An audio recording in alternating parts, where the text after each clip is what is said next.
আসসালামু আলাইকুম আপুর, আশা করি সবাই ভালো আছো। আমিও ভালো আছি আলহামদুলিল্লাহ। সকালের টিফিনটা তৈরি করে দিলাম মেয়েকে। মেয়ে এখন চলে যাবে ওর বাবার সাথে স্কুলে। তো সবসময়ই সকালে ওর বাবা স্কুলে দিয়ে যায়, আবার দুপুরে কাছ থেকে আসার সময় নিয়ে আসি। তো এই যে নাস্তা খাবার শেষ, নাস্তা খেয়ে সবাই মেয়েকে এখন বিদায় দেওয়ার পালা। এই তো মেয়ে চলে গেল, টাটা বাই বাই, আল্লাহ হাফেজ।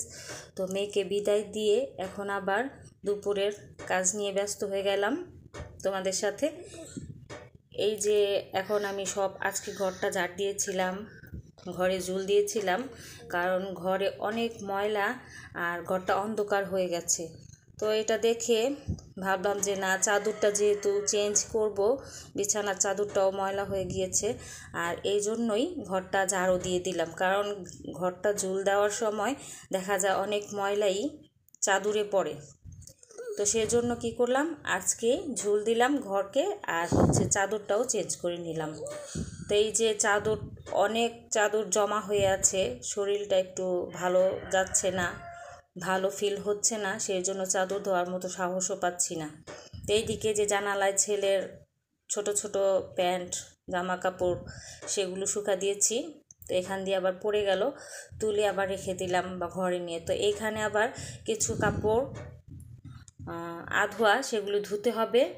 চিন্তা করছি যে আজকেই এগুলো করতে হবে, কারণ ছোট ছোট জিনিসগুলা একদিনই করলে আরেক দিন বড় জিনিস নিয়ে করা যাবে। তো এইভাবে ভাগ করে কাজ করতে হয়। তো দুপুরের সমস্ত কাজকর্ম শেষ, শুধু রান্নাটাই বাকি। তো এই যে কাপড় টাপড় ধোয়া শেষ, সেগুলো নিয়ে ছাদে চলে গেলাম। ছাদে এত রোদ ছিল, তাকানো যায় না। তো এইদিকে দেখি যে সবাই কাপড় টাপড় শুকা দিয়ে গেছে ছাদের মধ্যে। তো সব দড়ি টড়ি বুকিং হয়ে গেছে এখান দিয়ে, যে আমি যেই দড়িতে কাপড় টাপড় শুকা দিই সেটাই আমারটা খালি আছে। তো সেই জন্য আমি ওইখান দিয়ে কাপড়টা শুকা দিয়ে দিলাম। সব কিছুই ধুয়ে দিয়েছিলাম, শুধু চাদরগুলাই বাকি ছিল। কি করব, এত বড় বড় চাদর, এখন চাদর ধোয়ার কথা মনে হলে আর সাহস পাই না, কারণ চাদর একটু বাড়ি না দিলে হয় না। আর এইদিকে যে সমস্ত কাপড় টাপড় আমি সুন্দর করে শুকা দিয়ে গেলাম। আর ক্লিপ তো একবারেই শেষ হয়ে গেছে, কাপড় টাপড় ধোয়ার পর যে ক্লিপ দিয়ে আটকাতে হয় সেই ক্লিপগুলি আমার একটা একটা করে পরে সবগুলোই হারিয়ে গেছে। নতুন করে ক্লিপ আনতে হবে। ছাদে শুকা দিতে আসা এইটাই সমস্যা, কারণ ছাদে আমি বেশি আসি না এই ক্লিপ না থাকার কারণেই। তো এই যে আমি আজকে আসলাম রোদ ওঠার কারণে, যেহেতু অনেক কাপড় টাপড় ধোয়া হয়েছে, সেই জন্য ছাদে চলে এলাম। আর এই যে দেখো আমাদের কবুতরগুলা, তোমাদের সব কিছুই তোমাদের সাথে একটু শেয়ার করলাম। আর এখানে এখন চলে যাব, ফিরে তাকিয়ে দেখি যে তোমাদের ভাইয়ার লুঙ্গি পরে পরে অবস্থা, বাতাস, এত বাতাস যে এলোমেলো হয়ে যাচ্ছে কাপড় টাপড়। তো আমি আবার এসে লুঙ্গিটাকে সোজা করে দিয়ে আবার চলে গেলাম নিচে। তো এখানে যেহেতু রান্না বাকি ছিল, তাই আবার ঘরে এসে এই তরকারি নিয়ে বসলাম। একদিকে আমি তরকারি কাটছি, আর আরেকদিকে আমার ছেলে সব হাবিজাবি ফ্লোরে ফেলে খেলা করছে।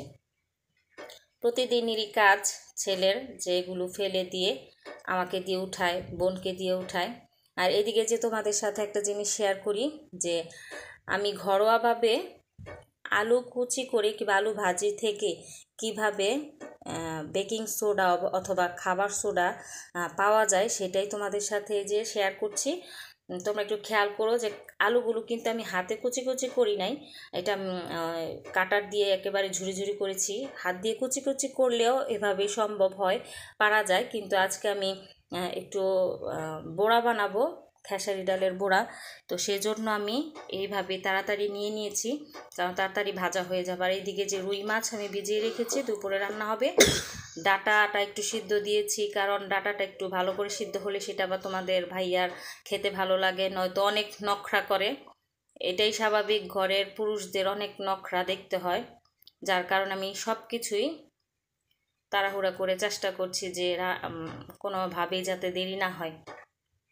তো এই যে এইদিকে আমি আলু কুচিগুলি একটু ভালো করে হাত দিয়ে কষলিয়ে ধুয়ে তারপরে ছাঁকনিতে ছেঁকে নিয়েছি। ছাঁকার পর যে পানিটা ছিল সে পানিটা 5 মিনিটের জন্য একটু রেস্টে রাখবে, কারণ নিচে যে বেকিং সোডাটা জমা হয় সেটা যেন একটুখানি কি হয় মানে জমা অবস্থায় থাকে কিংবা ধীরস্থ থাকে, যেন তুমি পানিটা সুন্দর করে ফেলে দিতে পারো। তো এইদিকে যে পানিটা আমি কিন্তু খুব ধীরে ধীরে আস্তে আস্তে ফেলে দিয়েছি। আর যে ফেলে দেওয়ার পর কিন্তু আমি রোদে দিব। এই যে রোদে দেওয়ার পর রোদে শুকিয়েছে, ভালো করে শুকিয়েছে, দুপুর বেলায় রোদে দিয়েছিলাম। তো এই যে দেখো আমার বেকিং সোডা একেবারে তৈরি হয়ে গেছে। তোমরাও এইভাবে বেকিং সোডাটা ঘরোয়াভাবে বানিয়ে নিতে পারো।